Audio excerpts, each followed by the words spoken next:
Yeah! Bom dia! Nosso Super Esporte está ao vivo no ar, chegando aí nessa sexta-feira, 10 de julho de 2015. O programa de hoje está caprichadaço. Tem a vitória do Corinthians sobre o Atlético Paranaense, que fez com que a equipe do Tite chegasse ao G4. Falando do Corinthians, o presidente Roberto de Andrade deu uma entrevista para o programa Seleção da Sport TV, falando sobre a venda do Pato. Que o Timão quer se desfazer do jogador, a gente já sabe, né? A gente está careca de saber, mas o jeito que ele falou foi muito bom. Daqui a pouquinho eu conto para vocês. O Fluminense derrotou o Cruzeiro no Maracanã com bela atuação da base da molecada de Xerém, muito bom.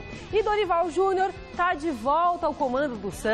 A reestreia deve acontecer nesse domingo na Vila contra o Figueirense. Bom, hora da gente falar de surf aqui no Super Esporte. Começou hoje cedo a sexta etapa da Liga Mundial em Jeffreys Bay, na África do Sul, e a primeira rodada foi péssima para os nossos brasileiros. Todos os representantes da Brazilian Storm caíram na primeira bateria e foram para a repescagem, inclusive o campeão mundial Gabriel Medina. Antes dele, o líder do ranking, o Adriano de Souza, o Mineirinho, o segundo colocado, o Felipe Toledo, também foram derrotados. Miguel Pupo, Alejo Muniz, Thomas Hermes, Igor Dantas, Ítalo Ferreira e Jadson André também perderam. Se as condições do mar e do tempo permitirem, a próxima chamada vai ser às 2 da manhã desse sábado, horário de Brasília. Bom, gente, agora vamos para um rápido intervalo, só que antes você vai ficar com uma matéria sobre os Jogos Pan-Americanos que começam hoje, oficialmente. A gente volta já.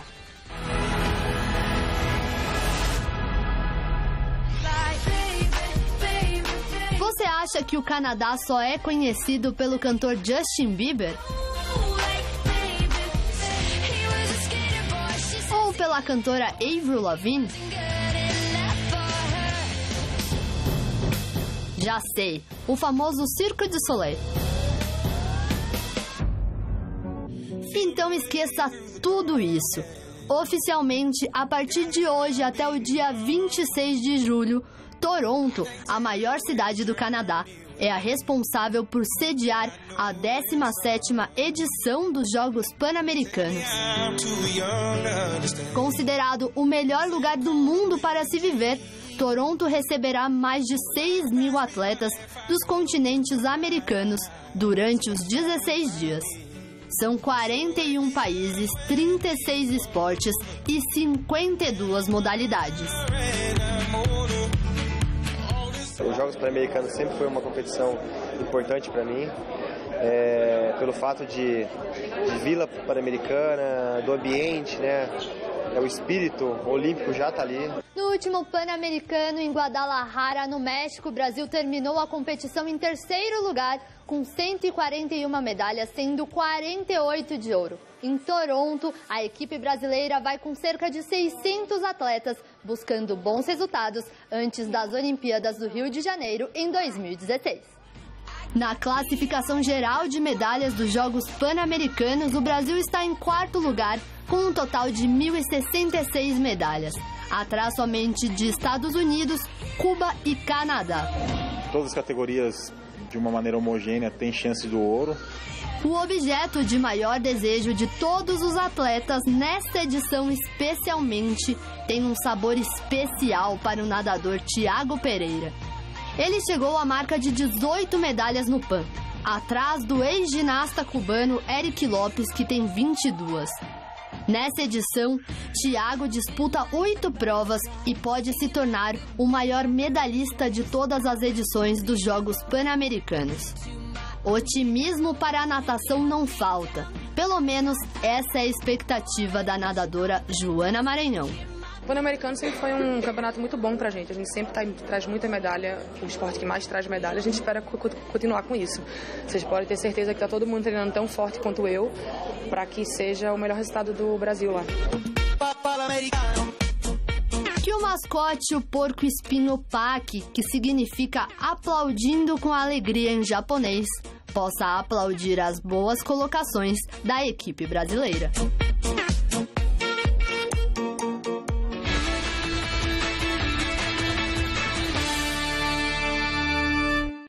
Bom, o nosso Super Esporte está de volta para a gente falar do Campeonato Brasileiro. Aos pouquinhos o Corinthians está aí se arrumando, né? Arrumando a casa depois da saída de alguns jogadores e de um começo de ano bastante atribulado. Ontem à noite o Timão levou a melhor contra o Atlético Paranaense com uma bela atuação do Jadson. Parece que quando ele joga bem, tudo sai melhor, né? Vamos ver. O Corinthians recebeu o Atlético Paranaense na noite da última quinta-feira na Arena e saiu na frente. Jogada pela direita, Jadson cruzou em direção à área e Elias precisou apenas colocar para dentro. Recuado, o Corinthians resolveu acordar e dar trabalho para o Everton. Dá só uma olhada nesse chute de Jadson. O Atlético estava melhor no jogo, dando as cartas. Jadson aproveitou uma cobrança de falta perfeita. A bola passou por todo mundo e morreu lá dentro. Final na Arena em Itaquera, Corinthians 2, Atlético Paranaense 0. Um jogo muito difícil. De todas as equipes que vieram aqui, talvez a que mais se propõe a jogar, a triangular. E talvez o placar desse jogo pudesse ter sido 3-1. Merecia, pelas chances que teve o Atlético. Nós merecemos ter feito mais gols pelas oportunidades que nós criamos. O G4 está num projeto agora. É a última 10, 12 rodadas. Eu sei que vocês adiantaram. Agora não vai decidir nada. A gente quer estar no bolo. Isso eu falo. Não está no bolo. Fica no bolo. Fica no bolo dos 5, 6 que estão próximos. No final vai dar aquele... Do jogo o cara fala, aquele o cavalo que dá o estirão, não sei como é que chama. Mas aquele negócio meio. Sprint final. Então vai dar. O Tite é ótimo. Bom dia, Adriano. Bom dia, Anitta. Beleza? Quanto tempo, jóia. não? Quanto tempo? Faz tempo, né? É verdade. Então tem que ficar no bolo. Agora o discurso lá deles é esse, né? É ficar nas proximidades do G4. Com certeza. E o Corinthians, que dava mostras no início do campeonato de que teria problemas, né? Com a saída de vários jogadores importantes no elenco, vem mostrando agora que superou essa má fase, especialmente pela boa fase do Jadson, né? O Jadson, como você disse, quando ele joga bem, parece que as coisas funcionam. Um jogador importantíssimo, líder de assistências no Campeonato Brasileiro. E o Corinthians provando que vai ser muito difícil perder pontos dentro de casa. E a vaga no G4 entre os 4 melhores desse Campeonato Brasileiro é realmente questão de tempo. Até o fim do campeonato é só fazer a lição de casa, conquistar alguns pontos fora do Itaquerão, que vai dar tudo certo para o Corinthians. Jordi, vamos falar um pouquinho do Alexandre Pato. Ontem o Roberto de Andrade, presidente do Corinthians, esteve naquele programa chamado Seleção, do canal Sport TV. Exato. E o jeito que ele falou sobre se desfazer do Pato foi simplesmente incrível. A gente não tem porque é de outro canal, obviamente, né? Mas a gente sabe que o clube quer se desfazer do Pato, que está emprestado para o São Paulo até dezembro desse ano, né? Mas ele falou assim, a gente espera uma bênção, a gente espera até a bênção de conseguir se vendê-lo, né? De conseguir vender o Pato. Então, assim, tipo, não existe a menor possibilidade mesmo de querer o rapaz de jeito nenhum, só que o Pato já deixou claro que ele quer continuar no São Paulo, né? Apesar de existirem aí algumas propostas do Milan, enfim, da Europa, e ele tá a fim de ficar por aqui e tá num ótimo momento, né, Adriano? Ele tá agora super valorizado pelo Osório. Pois é, isso só nos faz crer que no Corinthians ele não é Alexandre Pato, é Alexandre Mico, né? Porque parece que lá as coisas não funcionam muito bem para ele. Não se identificou com a torcida, foi uma contratação cara, não teve grandes atuações. Se encontrou no São Paulo, o futebol dele reapareceu no São Paulo, mas realmente é um jogador que ainda vai dar um pouco de dor de cabeça para o Corinthians para recuperar o investimento, porque o mercado dele é muito restrito. Como o Flávio Prado gosta de dizer, né? É um jogador que tem talento, tem muito potencial, só que não demonstra, parece, tanta vontade, tanta iniciativa de mostrar o melhor futebol. É um atleta que, no meu modo de ver, no São Paulo, ele se identificou, tem um grande futuro no São Paulo, só que o grande problema é o investimento, é o alto investimento. São Paulo, a gente sabe do problema financeiro que vive hoje, não tem dinheiro para realizar esse investimento. E no Corinthians, o Alexandre Pato não joga mais. Essa alternativa do exterior, o mercado italiano, onde ele já teve um espaço no Milan, jogou algumas boas partidas no Milan, mas acho que no momento é o único mercado que o Alexandre Pato teria para o Corinthians rever esse investimento que fez o jogador. O Roberto de Andrade até falou, não querendo dizer que ele seja um mau jogador, mas aqui no Corinthians ele não funcionou, foi isso que ele falou. Exato. Bom, No outro jogo da noite, o Fluminense do meu querido Fred recebeu o Cruzeiro e mostrou que a base de Xerém pode ser crucial nesse campeonato brasileiro. No Maracanã, após jogada ensaiada, Gustavo Scarpa bateu com categoria e fez o único gol do jogo e o seu primeiro pelo tricolor das Laranjeiras. Final, Fluminense 1, Cruzeiro 0. Não, eu sei que eu vivo falando do Fred aqui, né? Sério?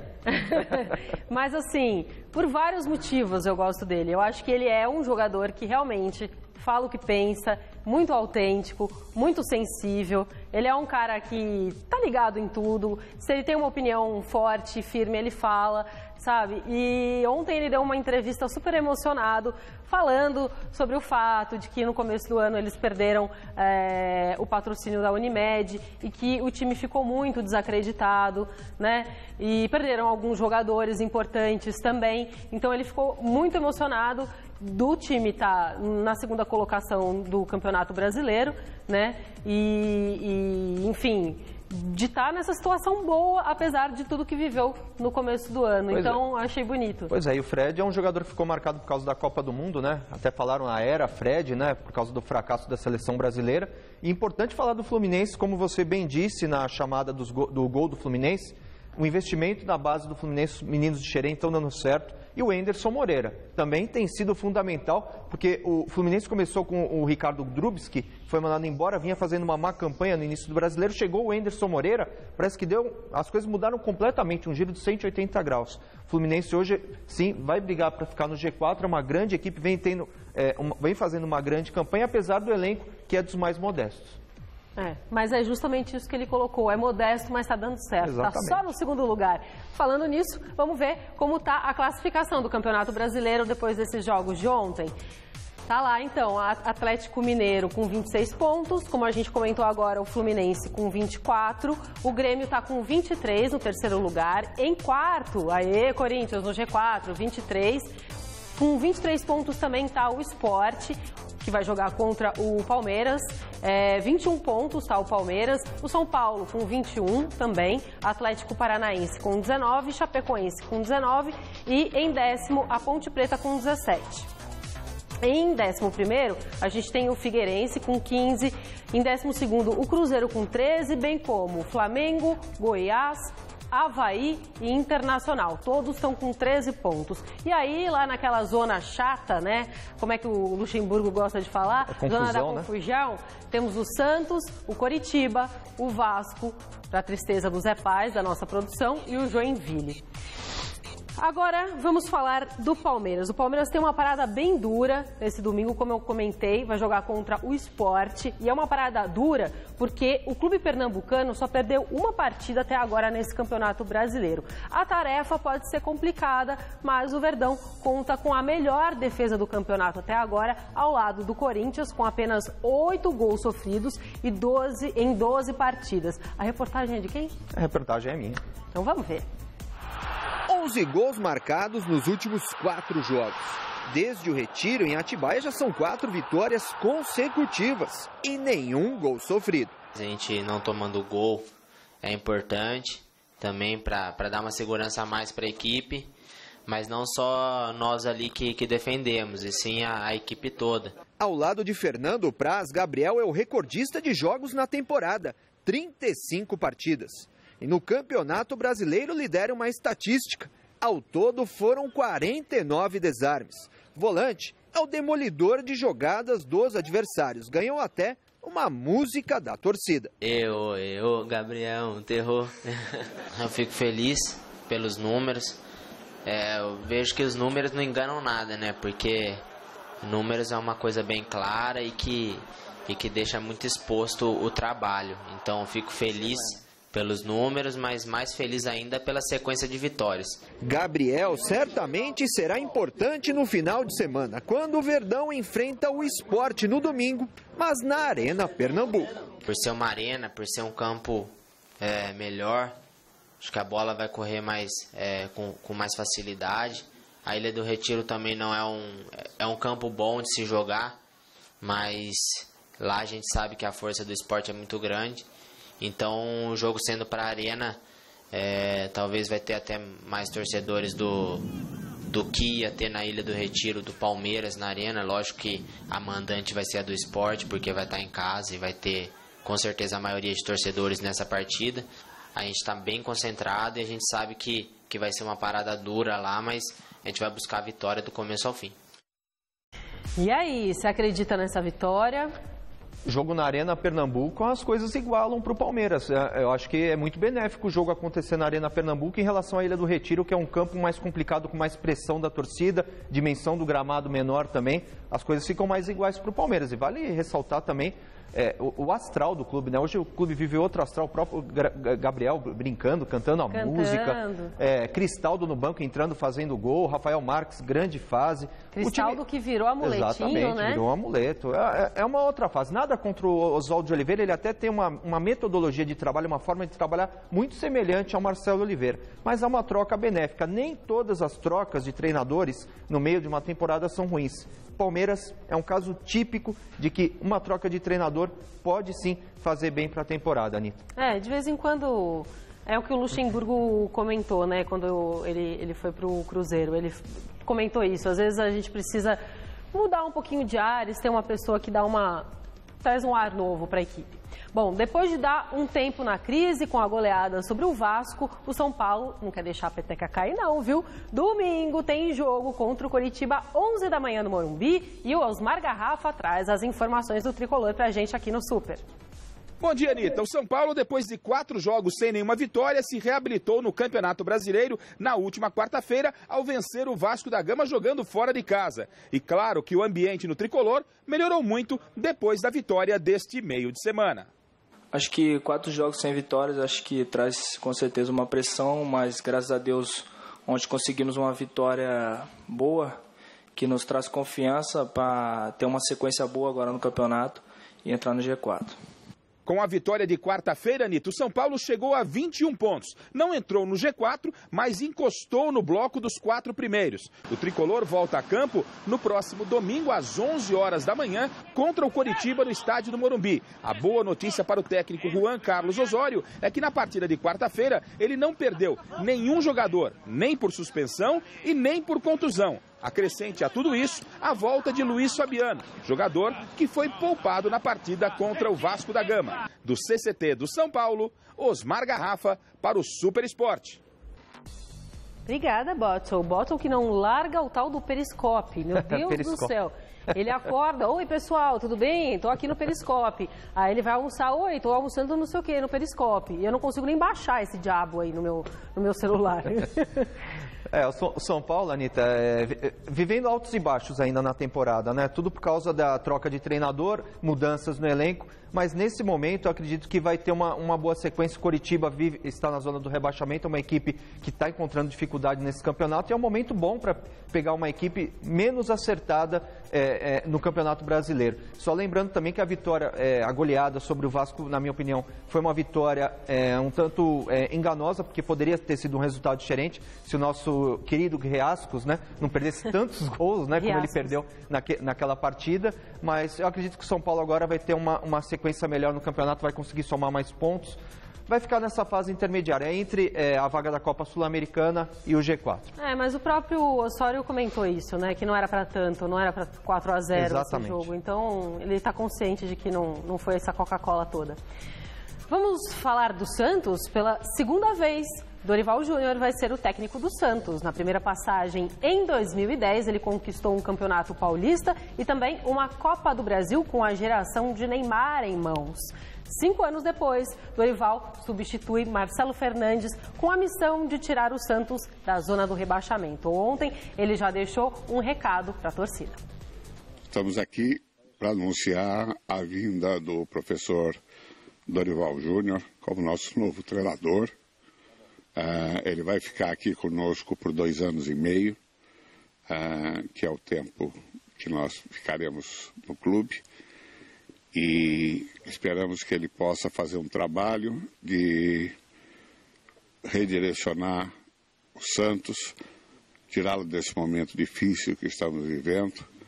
E com tudo isso, nós esperamos e desejamos a ele uma boa sorte, um bom trabalho e uma vida longa dentro do Santos Futebol Clube. Torcedor santista, estamos de volta, vamos fazer o melhor possível dentro das nossas condições, tentando nos doar ao máximo ao clube.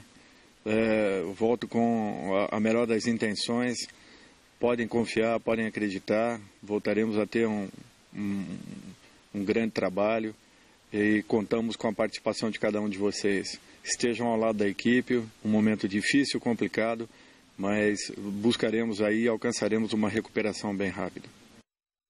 Não sei se eu tenho permissão para dizer isso, mas o comentário de Adriano Dolfi aqui no intervalo não, durante o VT foi: esse ano vai ser osso. Esse ano vai ser complicado, viu, Anitta? Minha opinião, contratação errada. Por quê? Começa por aí.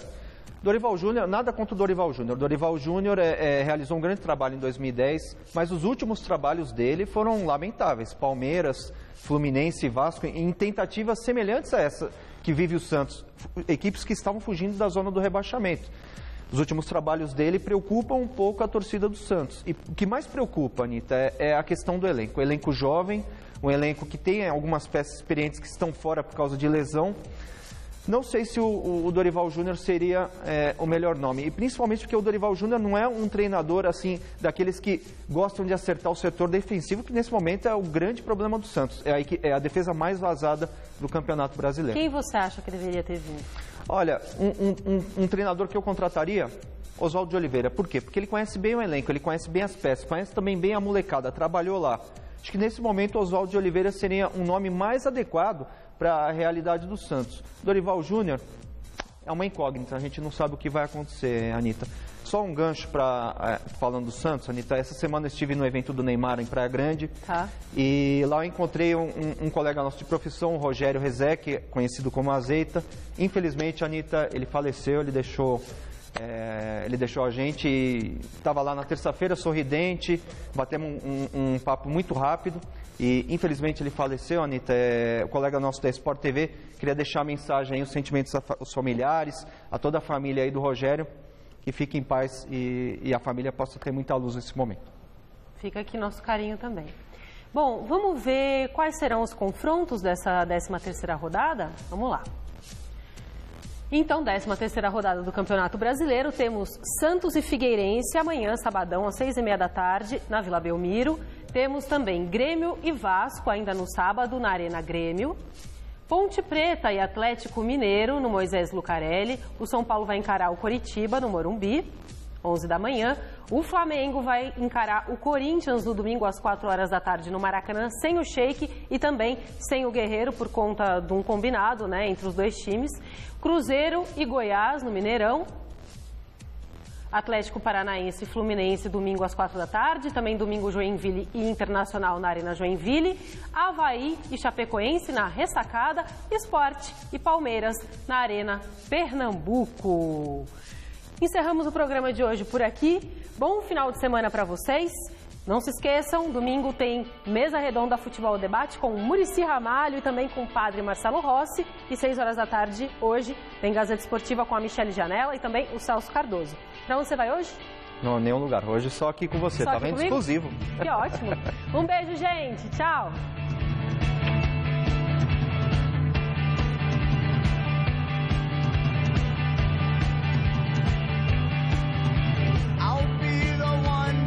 Saiba como fazer um delicioso cheesecake de frutas vermelhas no Você Bonita. Hoje, 12:30. Assista agora. Revista da Cidade.